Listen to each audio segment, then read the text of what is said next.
وزارت کارهای داخلی تاجیکستان ادعای شاهدان درباره گویا صبح 11 دکامبر در برآمدگاه شهر کولاب به سمت نویه شمس‌الدین شاهین در شهرهای دوشنبه کولاب خورو از جانب گروه شخصان ناشناس منع کردن ماشین‌ها با رقم‌های ولایت مختار کوهستان بدخشان به مسافران و رانندگان راهی بدخشان تهدید کردن آنها را رد کرد. سردار مرکز مطبوعات وزارت کارهای داخلی تاجیکستان نصرت الله محمدزاده بعد از صحبت تلفنی با مقامات میلیسای کولاب به خبرگزاری از پلوس گفت که چنین حادثه روی نداده است. قبلا یکی از شاهدان مسافر یکی از ماشین‌های راهی بدخشان به تلفن از پلوس خبر داده است که صبح شنبه 11 دکامبر در برآمدگاه شهر کولاب پیش روی آنها را بیش از 20 جوان گرفتند. آنها گفتند از یک فیلم مستند در تلویزیون خبر یافتند که گویا در نویه روشان یک راننده ماشین بارکش از منطقه کولاب منع کرده 1700 سامانیش را گرفتند.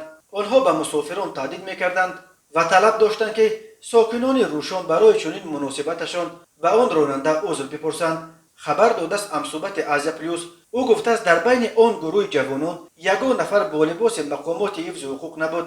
همصحبت از پلوس همچنین گفته است که این حادثه را ثبت کردن نتوانستند چون که آن گروه جوانان طلب کردند که کسی تلفنش را نبرارد.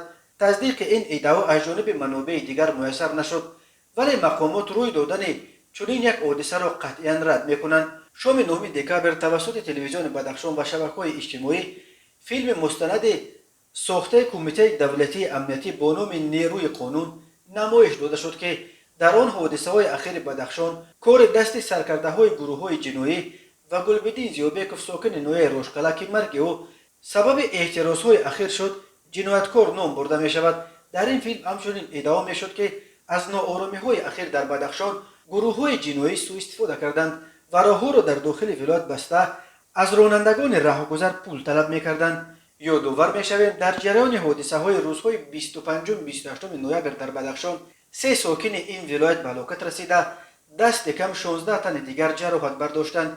کمیته دولتی امنیت ملی از زخمی شدن 12 کارمند مقامات حفظ حقوق خبر داد.